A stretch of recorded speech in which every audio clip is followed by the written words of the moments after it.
우리 한민족이 미국에 이민을 오게 된 역사를 보면 재미있는 이야기가 한 가지가 있습니다. 1907년 이후에 최초의 이 한인 노동자들, 조선인 노동자들이지요. 하와이 사탕수수 농장에서 노동을 위해서 이민을 본격적으로 오기 시작을 했다고 하지요. 초기 이민 노동자들의 대부분은 그래서 남자 총각들이었다고 합니다. 그러다 보니 한 가지 문제가 있었는데 그 문제가 뭐였냐면 바로 결혼 문제였습니다. 그러니까 결혼할 상대방을 찾기가 굉장히 어려웠다는 거예요. 그래서 생각해낸 것이 뭐였냐면 사진 결혼이라는 방식이었습니다. 이 한국에 있는 여성들이 사진을 중매를 통해서 보내오면 그 중에 마음에 드는 사람을 골라서 미국에 올 수 있는 여비를 마련해주고 결혼식을 올리는 방식이었다고 합니다. 요즘식으로 생각해보면 도저히 엄두도 내기 어려운 이야기이지만 사실 오래전부터 우리 전통 문화를 보게 되면 상대방의 얼굴도 보지 않고 결혼하는 그런 문화가 아주 많이 이루어졌다는 것을 우리가 잘 알고 있지요. 그런 문화를 생각을 해보면 조금은 수긍이 가는 대목이기도 합니다. 저는 그래서 기본적으로 우리 문화가 또 우리 민족이 예부터 이 믿음에 있어서는 일가견이 있는 민족이 아닌가라는 생각을 해봅니다. 이 사진으로 보기는 했어도 실제로는 코빼기도 못 보고 가정을 이루며 산 가정들이 사실상 이민사회의 가장 기반을 이루었다 해도 과언이 아닌 것이었죠. 그렇다고 해서 부부의 금실에 문제가 있었던 것은 아니었던 것으로 보입니다. 지금까지 자손들이 번창해서 건강한 한인 이민 사회를 만든 걸 보면 결코 얼굴을 보지 않고 결혼했다는 것이 문제가 되는 것은 아니었다는 사실이지요. 얼굴을 미리 본다 해서 이 결혼 생활 자체가 안정이 보장되는 것도 아니지요. 요즘처럼 얼굴 생김새나 경제 상황 그리고 건강 상태까지 꼼꼼히 체크하고 결혼을 하는 이 시대적 발상에서 생각을 해보면 잘 이해가 가지 않을 겁니다. 이 심지어 살아보지 않고는 알 수 없다며 미리 동거를 해보고 나서 결혼 여부를 정하는 게 오늘날의 세태라고 하지요. 그러나 변함없는 한 가지 사실이 있습니다. 그것은 미리 얼굴을 보든 그렇든 상관없이 결국 사랑이 없으면 어떻게든 문제가 나기 마련이라는 겁니다. 그 반대도 마찬가지죠. 사랑이 있다면 얼굴을 보든 보지 않든 그 가정은 화목을 이룰 수 있다는 점입니다. 그럼에도 불구하고 사람들은 여전히 뭐든지 보여야 믿을 수 있다라는 생각을 갖습니다. 심지어 보이지 않는 사랑조차 보여주어야 알 수 있다라는 것이 사람들의 욕망이고 또 사람들의 심리적인 성향이라는 것이죠. 이집트 땅을 떠나서 정처 없이 광야 생활을 해야 했던 이스라엘 백성들도 그와 똑같은 바람이 한 가지 있었습니다. 이 보이는 것이 하나 없는 광야 생활에서 눈에 보이는 증거나 표적을 보고 싶어 했던 것이었죠. 무엇보다 그들을 언약의 땅으로 인도하시는 하나님의 얼굴을 그들은 보고 싶어 했던 겁니다. 이 보아야 더 확신할 수 있었다라고 그들은 생각을 했기 때문입니다.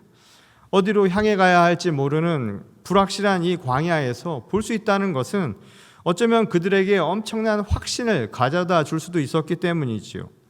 하지만 과연 보여준다고 해서 우리의 믿음이라고 하는 것이 달라질 수 있을까요? 부활하신 후 직접 제자들을 찾아오신 예수님을 보면서도 의심을 떨쳐버리지 못한 도마의 이야기는 이를 잘 보여주는 한 사례라고 할 수 있습니다. 요한복음 20장 29절에 보면 예수께서 이런 말씀을 하셨죠. 너는 나를 본고로 믿느냐? 보지 못하고 믿는 자들은 복되도다 하시니라. 이 사실 도마는 주님을 보고서도 더 확실한 증거를 원했다는 겁니다. 더 정확한 것을 보길 원했고 표적을 원했고 손으로 만져야만 알 수 있었다는 것이죠. 사실상 믿음과는 거리가 먼 모습을 보여주었다는 겁니다. 이 히브리서 11장 1절을 보게 되면 믿음에 대해서 이렇게 이야기하죠. 믿음은 바라는 것들의 실상이요 보이지 않는 것들의 증거다라는 겁니다. 이 말은 뭐냐면 믿음은 본 것을 아는 게 아니라는 거예요. 그것이 아니라 보이지는 않지만 보이지 않는 그 무언가를 향한 소망과 확신을 갖는 것, 이게 바로 믿음의 요체라는 것입니다. 그러니까 본다고 해서 믿음이 저절로 확증될 수 있다라고 하는 것은 착각에 가까운 생각이라는 것이지요.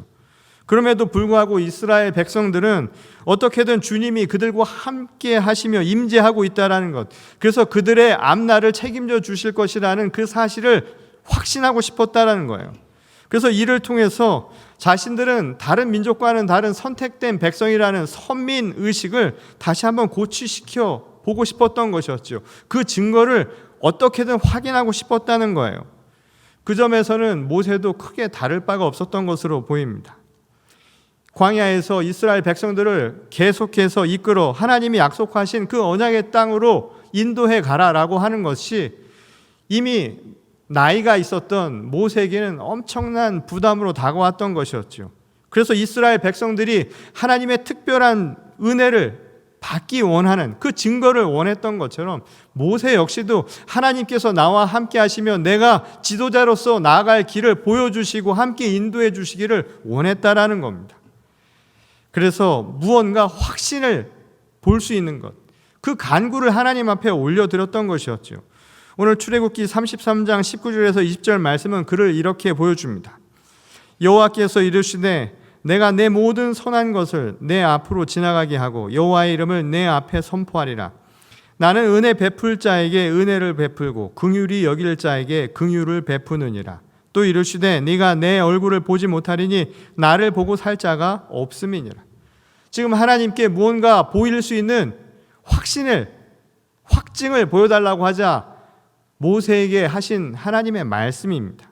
여기서 하나님이 말씀하신 내 모든 선한 것은 이스라엘 백성들이 보고 싶어 했던 바로 그 하나님의 영광을 다르게 표현한 말이었죠.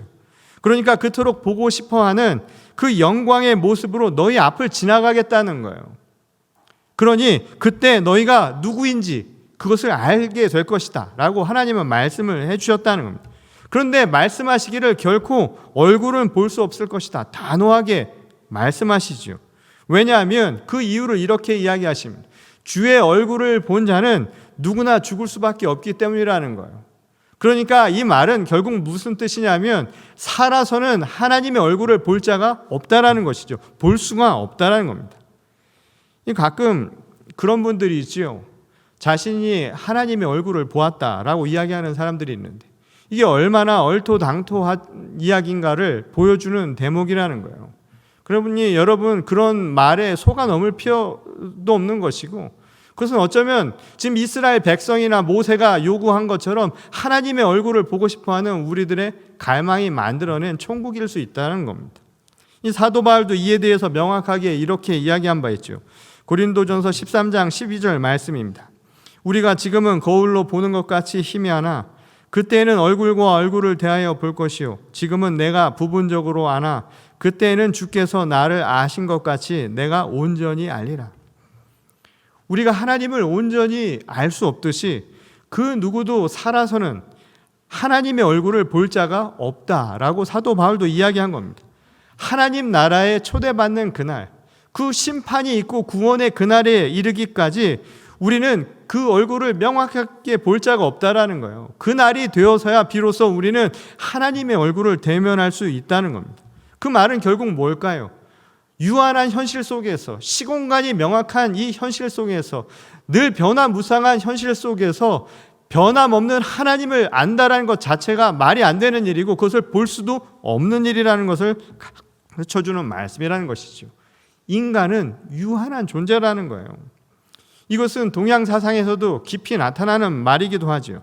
이 노자의 도덕경 1장에 보면 너무나 잘 알려진 이 말이 나오죠. 도가도 비상도 명가명 비상명이라는 구절이 있습니다. 이 말도 똑같은 의미를 가르쳐주죠. 변함없는 도라고 하는 것은 변함없는 유한한 인간이 알 수 있는 게 아니라는 거예요.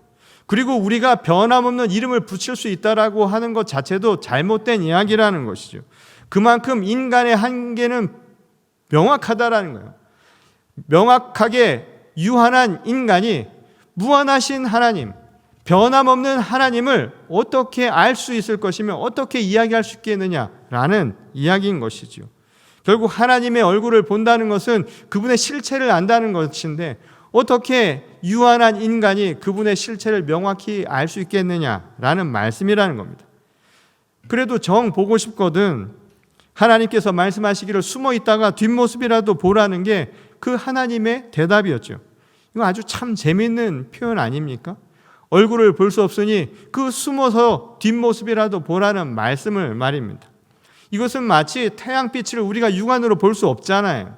그러니 그 태양빛이 비친 그림자를 통해서 간접적으로 태양빛이 있다는 사실을 느껴라도 보라는 말처럼 들릴 수 있는 대목이지요. 근데 이 말씀에서 놓치지 말아야 할 중요한 부분이 있다는 거예요. 그것은 하나님의 얼굴을 보느냐 아니면 하나님의 뒷모습을 보느냐가 아니라는 거예요. 더 중요한 것은 어느 부분을 보느냐가 중요한 것이 아니라 하나님이 지금 우리와 함께하고 있다라는 그 약속이 실현됐다라는 그 사실을 우리가 믿어야 한다는 점입니다. 이 말은 뭐냐면 결국 왜 얼굴을 보여주어야 했느냐, 왜 하나님의 얼굴을 보고 싶어 했느냐, 그 목적을 보면 알 수 있다는 거예요. 그 이유는 하나님의 얼굴을 보고자 했던 이유는 하나님이 우리와 함께 하시다라는 그 임재의 확증을 얻기 위해서 아니었냐는 것이죠. 그러니 얼굴을 보든 뒷모습을 보든 결국 중요한 것은 하나님이 어떤 방식으로든 우리와 함께하고 있다는 그 사실이 중요한 것 아니냐 이 말인 것이죠. 사진 속 얼굴을 보고 결혼을 하든 아니면 얼굴을 보고 무엇을 다 해결하면서 보든 결국 중요한 것은 서로의 사랑이라고 하는 것이 결혼 생활을 지탱하는 아주 중요한 부분이 되는 것과 마찬가지의 이치라는 것이죠. 저는 세월의 흔적을 가끔씩 앞모습이 아니라 뒷모습을 보면서 느낄 때가 있습니다. 어려서 대개 부모님과 길을 걸을 때면 늘상 이 뒤에서 부모님의 뒷모습을 걸었던 기억이 납니다. 그래서 그랬는지 세월의 흔적이라고 하는 것을 늘 뒷모습을 보면서 느끼곤 했습니다. 머리가 희끗희끗해져가는 이 부모님의 뒷모습을 보면서도 그랬고 점점 낮아져 기울어져가는 부모님의 처진 어깨선을 바라보면서도 세월의 무게를 느끼곤 했습니다. 얼굴을 보고 감정을 파악하는 거야 어렵지 않은 일이지요. 그러나 뒷모습을 보면서도 우리는 온갖 인생의 다양한 감정을 다 전해서 느낄 수 있다는 거예요. 미소 띈 얼굴을 보아야만 사랑을 느낄 수 있다는 사람은 결코 쓸쓸한 뒷모습이 전하는 사람의 그 진한 감정을 읽지 못할 수도 있습니다. 앞에서 던지는 사랑의 말 한마디보다 뒤에서 숨죽이며 가슴 아파하는 사랑이 더 아련할 수도 있다는 사실을 깨닫지 못하는 사람이라는 것이죠. 고은이라는 시인은 그의 시 나무의 앞에서 이렇게 말을 한 바 있습니다.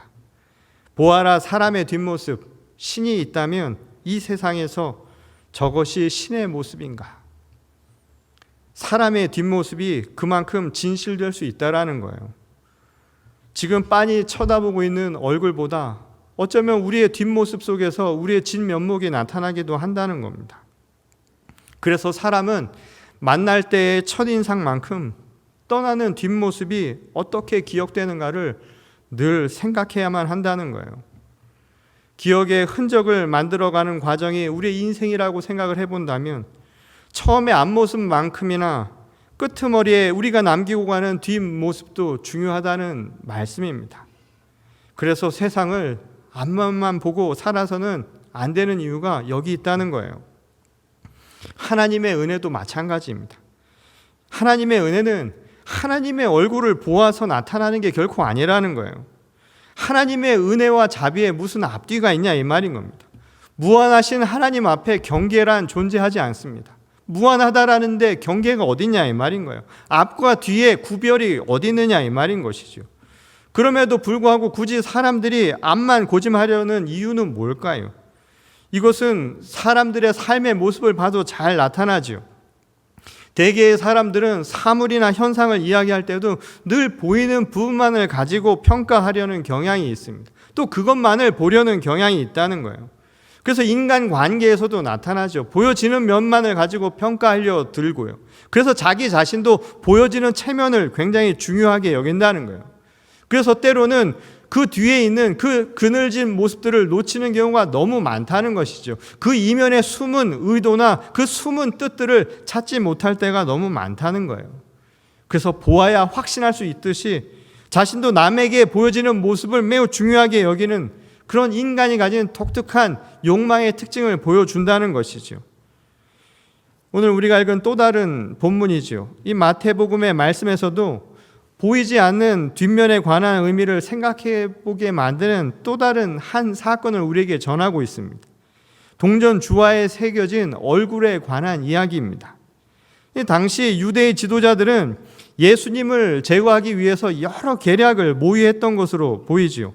어떻게 하면 로마의 치리권과 사법권을 이용해서 예수를 처리할 수 있을 것인가, 그런 생각에 골몰하고 있었다는 거예요. 그래서 생각해낸 한 가지 묘책이 뭐였냐면 바로 세금에 관한 질문이었다는 겁니다. 이 세금이라고 하는 것은 공동체의 유지와 또한 발전을 위해서 없어서는 안 될 아주 중요한 재정 수입원이지요. 따라서 당시 유대의 백성들에게도 세금의 의무라고 하는 것은 지워졌어야 했고 또 그것은 당연한 것이었다는 겁니다. 그런데 세금에 대한 당시 유대 사회, 특히 일반 백성들의 입장은 매우 부정적이었다는 거예요.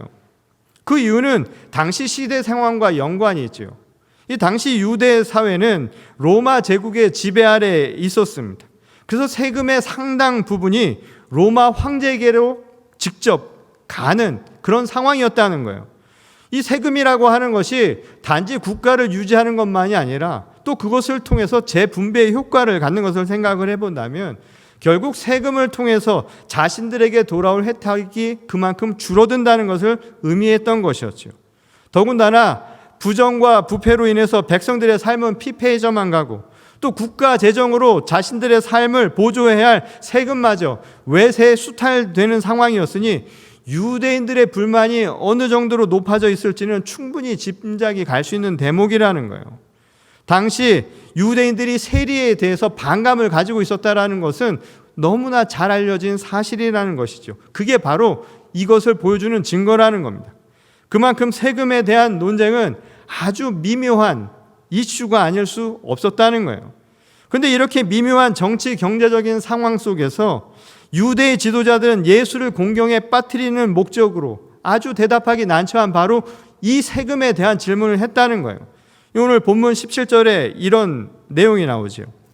그러면 당신의 생각에는 어떠한지 우리에게 이르소서. 가이사에게 세금을 바치는 것이 옳으니까 옳지 아니하니이까. 이 질문을 던진 사람들의 의도는 아주 분명하죠.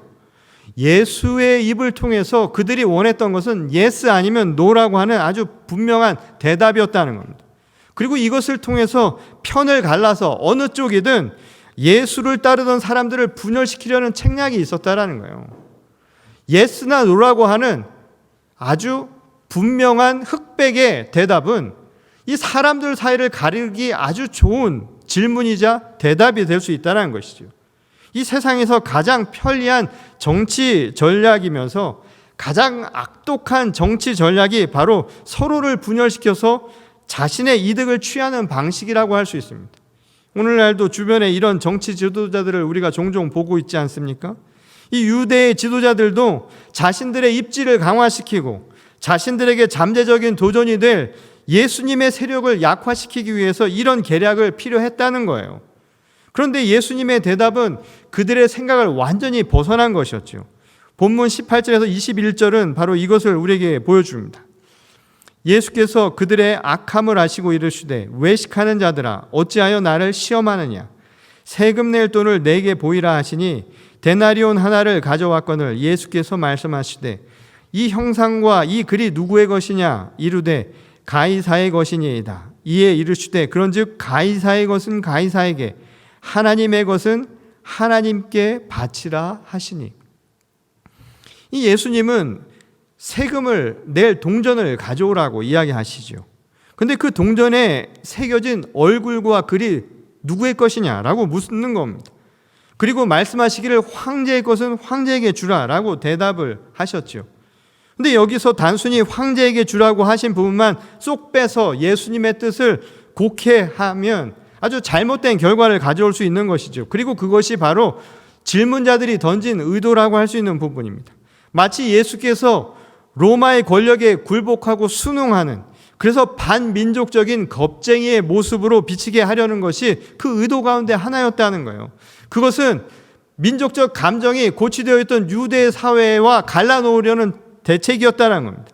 근데 그 반대의 주장을 해도 곤란하기는 마찬가지죠. 왜냐하면 만일 세금을 황제에게 내지 말라고 대답할 경우 이를 트집 잡아서 로마의 처벌을 받게 하려는 게 바로 애초에 의도 가운데 하나였기 때문이라는 거예요. 한마디로 진퇴양난의 질문을 던진 것이었죠. 그런데 이 대답의 핵심은 바쳐라 또는 바치지 말라, 다시 말해서 예스냐 노의 입장 표명에 있는 것이 아니었다는 거예요. 예수님의 대답도 바로 그와 관련이 있었죠. 예수께서 하신 말씀의 의도는 바로 그 뒤에 나오는 부분이어야 한다는 겁니다. 가이사의 것을 가이사에게 주듯이 하나님의 것은 하나님에게 바치라고 하신 바로 그 부분이 중요하다는 거예요. 이 예수님의 말씀을 해석하면 바로 이렇죠. 로마 황제의 얼굴이 새겨진 그 동전, 그거는 황제에게 주라는 거예요. 왜냐하면 그것은 로마의 조세 제도를 상징하는 것이기 때문에 조세의 원칙을 따르는 것은 불가피하다는 거예요. 현실에 있는 현실의 제도, 그것은 지켜야 하는 것이고 마땅히 함께 살아가야 할 공동체 일원들의 규칙이고 원칙이고 합의라는 사실을 가르쳐주는 것이죠. 이 말은 말이죠, 이 악법도 법이라고 했던 고대 그리스의 철학자 소크라테스의 명언을 떠올리게 만들죠. 요즘에는 한국의 테스형이 아주 유행이 있다고 하는데 바로 그 유효한 이야기라는 겁니다. 이 세금 제도 자체는 현실에서 분명 유효하고 의미 있는 일이니 인정해야 한다는 말씀이란 거예요. 그렇다면 문제가 되고 있는 불공정하고 부패한 세금 제도도 옳다는 것이냐? 지금 그들의 피를 빨아먹듯이 유대 백성들, 서민들을 괴롭히고 있는 이 조세 제도가 옳은 것이냐? 그것은 아니라는 거예요. 예수님은 동전에 새겨진 황제의 얼굴 말고 또 다른 얼굴이 있다는 사실을 우리에게 가르쳐주고자 했다는 거예요. 그 말은 뭐냐면 동전의 이면을 보라는 거예요. 바로 뒷모습을 보라는 거예요. 그 동전의 이면에는 그 동전에 보여지는 앞 얼굴이 보여줄 수 없는 또 다른 모습이 있다는 것을 우리에게 가르쳐준다는 것이죠. 그것을 잊지 말라는 거예요. 바로 그 얼굴이 뭐냐? 하나님의 형상을 닮은 사람들의 모습이 그 안에 담겨 있을 거라는 이야기인 것이죠. 그 말씀의 의미는 바로 이것이지요. 동전은 주주된 화폐 수단일 뿐이라는 거예요. 근데 그것을 사용하는 자들은 어디까지나 사람들이라는 말씀입니다. 결국 돈도 사람을 위해 존재하는 수단일 뿐이라는 거예요. 예수께서 하나님의 것이라고 말한 것은 결국 무엇일까요? 동전은 세금에 내는 그 화폐 수단인 동전은 황제가 만들듯이 사람의 손으로 만들어진 것이지만 하나님이 만드신 생명도 있다라는 거예요. 그것은 바로 사람이라는 거예요. 그 사람이 동전을 움직이는 주체가 되어야 한다라는 것이죠. 곧 하나님의 것이라 칭한 부분은 생명과 관련된 것을 지칭하는 것임을 우리가 알 수 있다는 것이죠. 곧 예수님이 생각하신 세금 제도의 핵심은 돈 자체가 아니라 바로 생명의 존재인 사람에 있다는 거예요. 돈은 하나님이 지으신 생명을 위해서 사용하는 수단일 뿐이라는 것을 이야기해주고 있다는 겁니다. 그러니 불공정한 세금이 존재해서는 안 된다는 것을 애둘로 표현한 말씀일 수 있다는 거예요. 어떤 이유로도 생명을 억압하고 힘들게 하는 제도는 정당화될 수 없다는 겁니다. 우리가 고개 숙여야 할 대상은 그래서 권력자가 만들어 놓은 권력이나 돈이 아니라는 거예요. 그것은 사람을 위한 수단일 뿐이라는 거예요. 오직 생명을 주신 하나님만이 우리가 경배해야 할 대상이고 우리가 고개 숙여야 할 대상이라는 사실을 우리에게 분명하게 말씀해 주는 것이죠. 비록 동전에 나와 있는 형상대로 돈은 사람에게 그 누군가에게 갈지 모르지만 그 사람은 하나님이 만드신 것이니 그 생명의 소중함을 주신 하나님을 먼저 생각하라는 것이 바로 예수님의 말씀이었다는 겁니다. 아직도 이 말씀이 잘 이해가 가시지 않는 분들이 계실지 모르겠습니다. 여전히 동전을 아무리 뚫어져 바라보아도 그 동전에는 황제의 얼굴만 보일 뿐이니 말이죠. 하나님의 형상이나 그를 닮은 사람의 모습은 찾아보기 어려울 수 있을 겁니다. 보이는 것만 가지고 이야기하면 그렇다는 얘기예요. 오늘날 여전히 우리도 그렇게 살아가지 않습니까? 보이는 화폐의 얼굴만 보고 말이죠. 그리고 그 숫자만 보고 그 보이는 것만 가지고 세상을 살아가고 있는 것 아니냐 이 말인 거예요. 그리고 그것이 세상의 목적이 된 것처럼 살지는 않느냐 이 말인 거예요. 그리고 그것을 우리 삶의 최종 목적으로 삼고 그것을 숭배하며 살고 있는 것은 아니냐라고 예수께서 오늘 우리에게 묻는 겁니다. 예수님은 우리에게 지금 초대하고 있는 거예요. 그게 아니라는 겁니다. 보이지 않는 얼굴이 그 화폐에도 있다는 거예요.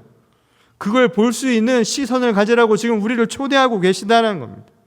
물론 세상은 그 지폐가, 그 동전이 보여주는 엄청난 힘이 있지요. 그래서 온통 우리의 시선을 빼앗는 건 사실인지 모릅니다.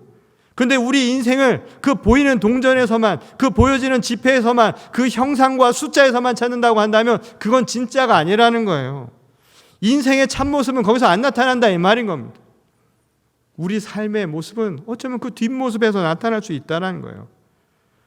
보이는 동전의 앞면만 보려 하다가는 참 인생의 진면목을 못 보고 살아갈 수 있습니다. 참 삶의 기쁨을 누리지 못하고 살 수 있습니다. 하나님이 주신 참 생명의 소중함을 누리지 못하고 살 수 있습니다.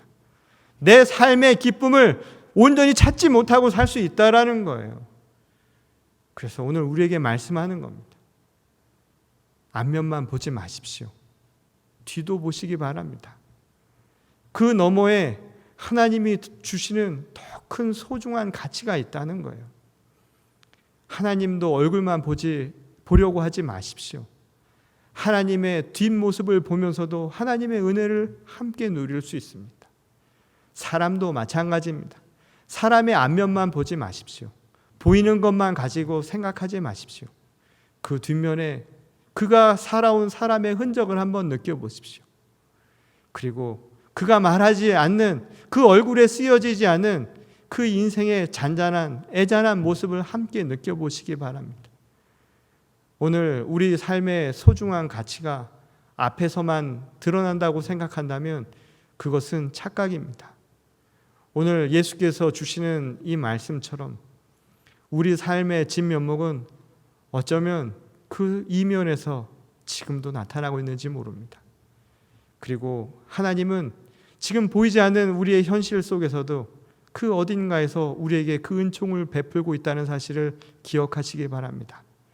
그리고 그 은총을 받으며 그 주신 은혜를 헤아리면서 오늘 우리도 우리 삶의 이면을 생각하며 뒷 얼굴을 바라보며 함께 소중한 생명을 가꾸고 아름답게 만들어갈 수 있는 이 세상을, 또 이 세상에 진정한 빛과 소금의 역할을 감당할 수 있는 주의 거룩한 교회와 성도가 될 수 있기를 주님의 이름으로 간절히 축원합니다.